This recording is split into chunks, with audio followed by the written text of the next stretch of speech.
Значи, јас сум управител на фирмата Селекта, Ацо Митев, концесионер на рибниот фонд од акумулацијата Тиквешко езеро. Веќе 17 години, во 18 влегуваме и се соочуваме последните 3-4 години со еден голем проблем. Тоа е ниското ниво на водостојот во акумулацијата. Поради таков низок водостој се засегнати многу страни кои се на некој начин поврзани со Тиквешко езеро. Пример, нивото на водата овие последни години толку драстично паѓа и поради тоа интересот за Тиквешко езеро секојдневно опаѓа кај граѓаните. Дали тоа собственици на викендици кои користат како туристички локали, туристички објекти, дали собственици на рибни фарми, дали рибари, рекреативни, спортски или стопански риболовци, пчелари и така натаму. Значи има поголем број на засегнати страни. Со ова појава на ниско ниво на водата во езерото доваѓа до ситуација да луѓето почнуваат да ги нудат и објектите, да ги продават, бидејќи вредноста на објектите му се намалува драстично, затоа што тие се изградени со цел, нели, и со намера дека ќе имат убав амбиент таму околу во просторот, со вода која што овозможува секакви атрактивности, како возење со чамци, глисери, скутери, скијање по вода, пливање, капење и така натаму.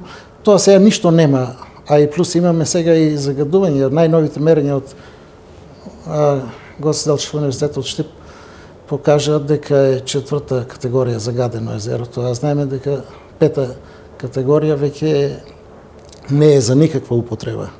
А тоа загадување доваѓа пред се поради многу низок водостој, затоа што кога е висок водостојот, сите тие загадувачи, да речеме разни загадувачи, кои допринесуваат за таква состојба, водата ќе го прочистува и потечението на езерото и преку браната, преку Црна, ќе се намале и тоа драстично ќе се намале. И сега некако луѓето се прогласуваат како за ненадлежни, неовластени да преземат некои конкретни мерки.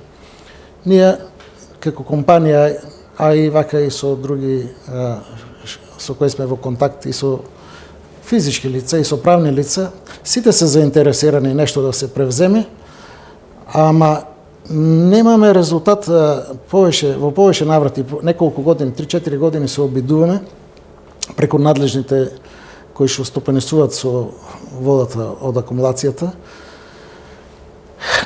Едноставно нема слух за таа работа. Нема слух, бидејќи секогаш менеджират со водата од акумулацијата граѓани, односно функционери, кои не се од овие општини тука, Кавадарци и околните општини, овие 5 општини како Неготино, Росуман, Градско, нели, Демиркапија, бидејќи акумулацијата Тиквешко езеро обезбедува за овие 5 општини вода за наводнување на земјоделските посеви.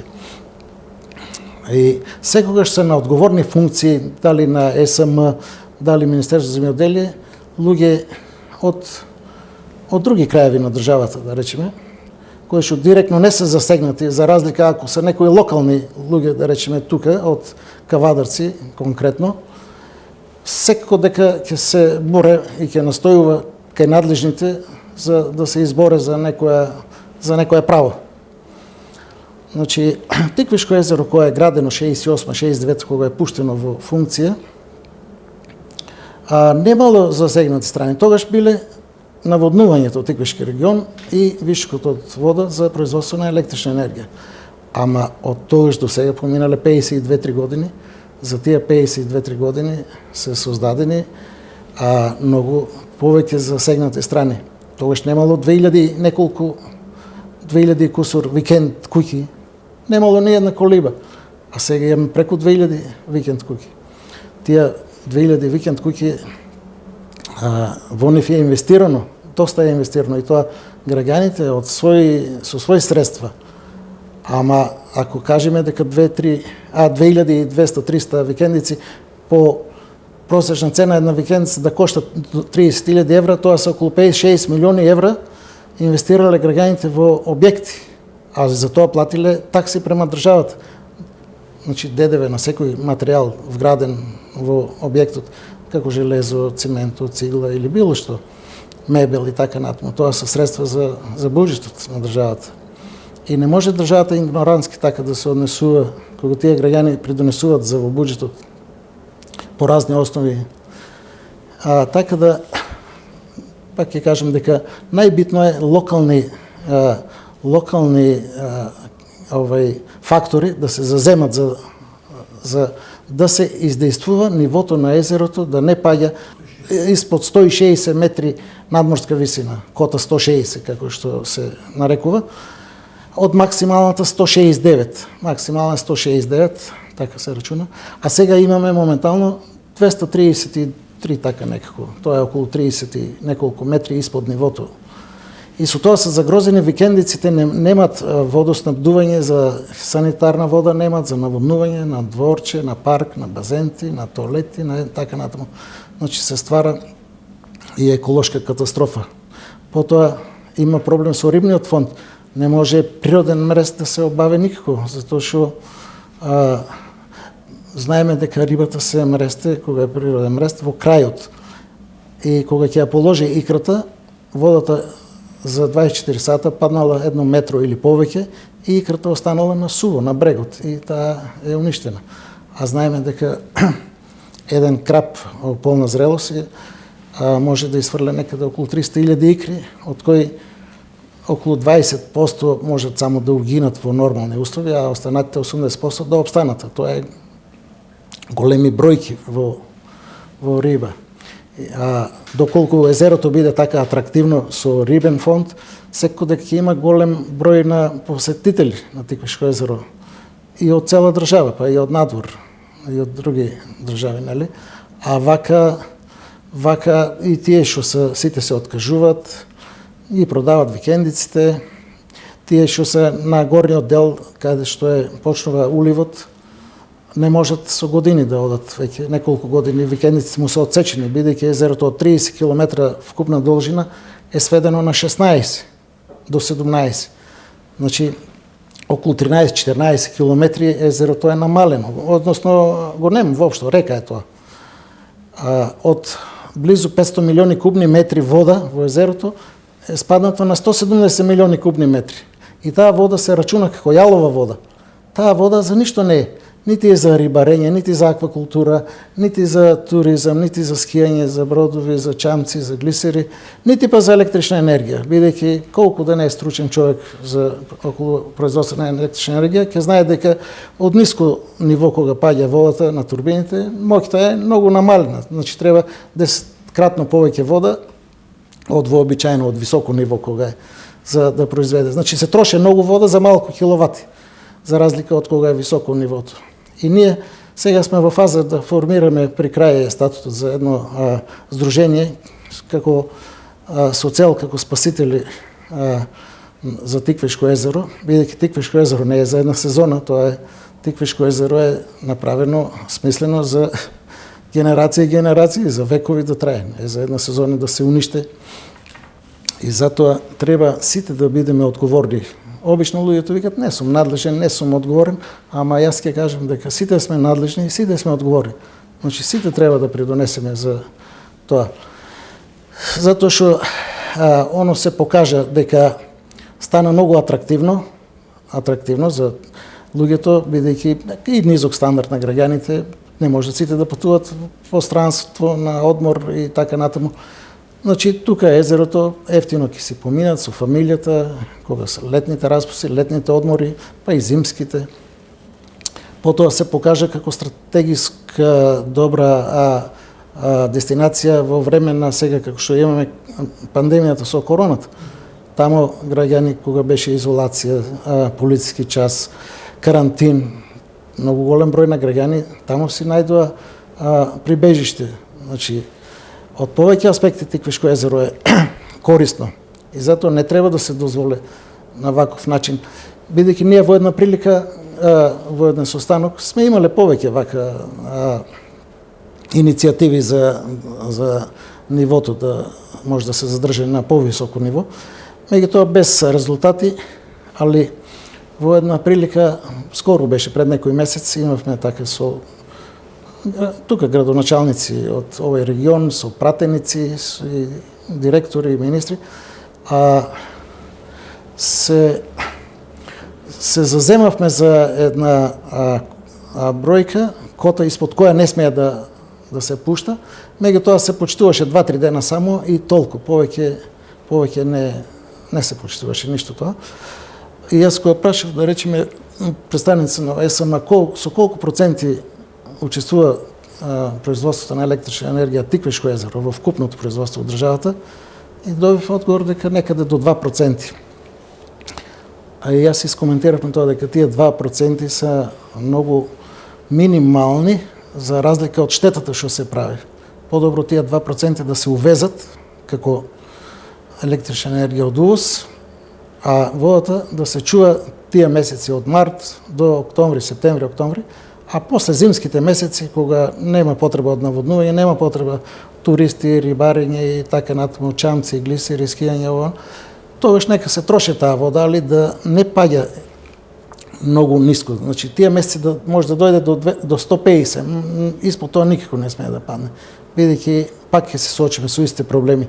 Нема да можат да се појдат на викендиците, на куќите, пчелите му се уништуват и така натаму. Јас тогаш, кога тоа го кажав за тие 2% подобро да се увезат, спомнав и некои примери како, да речеме, како Словенија, да ја речеме, од една заедничка држава од претходно, е трета по богатство на шуми, меѓутоа шумата не ја сече собствената шума од планините, него увезува од Босна ефтина граѓа, бидејќи Босна е доста богата со шуми, а собствените шуми ги чува планините за развој на туризмот, планински туризам. Тамо да појдете и летно време, и зимно време, нема разлика. Полни се планините, туристи, од домашни туристи, Австрија, Италија, Хрватска. Значи, секакви атракции има. Доколку би се исекли шумите, ништо од тој туризам. Така и кај нас. А доколку нивото на езерото биде високо, не да се продават и уништуват, него ќе се градат и нови објекти и ќе се реновират постоечките, ќе се изградат угостителски објекти, туристички капацитети.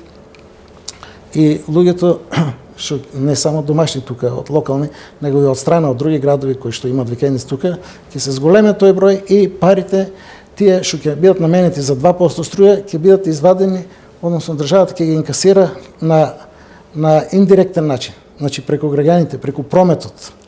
А не е се исто кога ќе дојдат, да речеме, 200, 300 или 500 луѓе од страна за еден викенд во Кавадарци, во маркетите тука кои ќе потрошат пари за набавка на мирници и храна едно друго, или да нема воопшто. Значи, затоа треба да се рачуна на долгорочно, да се планира езерото, за да се прекине со овакво, ајде да не речеме, недомакинско, значи непланско производство на електрична енергија, односно неплански трошење на водата. Водата е тамо, во акумулацијата. Преку лето нека си стое, преку зимо нека ја трошат. Нашата идеја и предлог беше таа. Значи водата е тука. Меѓутоа треба тоа некој да го разбере и за тоа. Што конкретно предлагате? Значи ние, јас конкретно мислам дека прво најдобро е, како пред малку што кажав, да се заземат домашни локални фактори кои ќе имат влијание, да речеме тука пред се би спомнал локалната самоуправа, градоначалник со советот, да направат едно истражување, да видат што е придобивката, какви се придобивките, значи од Тиквешко езеро и каква е штетата и кој ќе превагне, така речено, нели? И да се заземат они до надлежните органи, до Министерство за земјоделие, до ЕСМ, и екологија, да се заземат до владата, едноставно да се заземат за граѓаните да можат Теквешко езеро да се спасе, да не се уништи, за граѓаните да можат да го уживат тој благодат. Значи тоа е стварно нешто знаеме од порано пред од кажувања и од историјата дека Теквешкиот регион е еден од најсушните региони пред изградбата на браната на акумулација Теквеш, од која е направено езерото стана како зелена оаза. И сега зошто доваѓаме до ситуација од една готова работа да ја уништуваме? Значи наш предлог е, односно мој предлог е тоа, прво да се земат домашните фактори и да настојуват водата да не падне под 160 кота, 160 метра надморска височина. А во зимските месеци, кога се тие декември, јануари, па и февруари, зависи, тогаш нека се троши и повеќе вода. А инако вака ќе дојдеме ситуација еден прекрасен објект да го уништиме. Еве и овие аквакултура беа 30 и неколку фарми, сега на 20 и неколку ми се чини дека се околу 10 фарми се уништија, бидејќи имат и помор на рибите, недостаток на кислород од ниско ниво. И затоа треба, значи, секој да се заземе, секој да биде да каже дека е надлежен, а не сите да избегнуваме одговорност и да се прогласуваме како ненадлежни, неодговорни и како да не е до мене, што викаме ние понаши.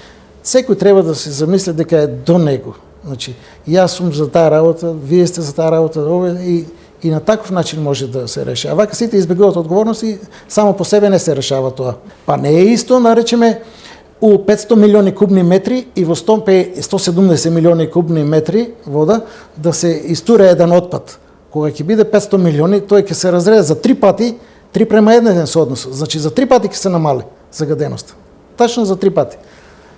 И тоа го немат во обзир. И знаете како ние вака гледаме дека не помага, значи, укажување од наша страна, сугестии, состаноци, преписки, писма, значи мора нешто порадикално да се превземе, во смисла и затоа сега во фаза на формирање ова Сдруженијето за спасители на Теквешко езеро, значи мора нешто порадикално да се превземе, бидејќи знаеме дека само така се решават проблемите. А иначе вака со писма, со дописи, со молби, тоа невозможно е да се постигне. А тука еве не се почитува и владата пред 6-7 месеци донесе една одлука да се прекине со празнење на акумулациите, ама не го испочитува ЕСМ тоа. Може неколку дена само и пак си почнаа да трошат. И сега Теквешко езеро е вака кога ќе го погледнеш, ќе речеш како река направено. И ние еве 17 години стопанисуваме со Теквешко езеро и ние сме сега во дилема дали да продолжиме, бидејќи државата од нас си наплаќа се. 100% се наплаќа, како да е полно езерото, како да е 30 км, а оно е 16 км. Како да има 500 милиони кубни метри, а оно има 170 и тоа неколку години поред. Па како може сега да се наплаќа целосно, а не ти овозможуваат и водата ти ја црпат за други.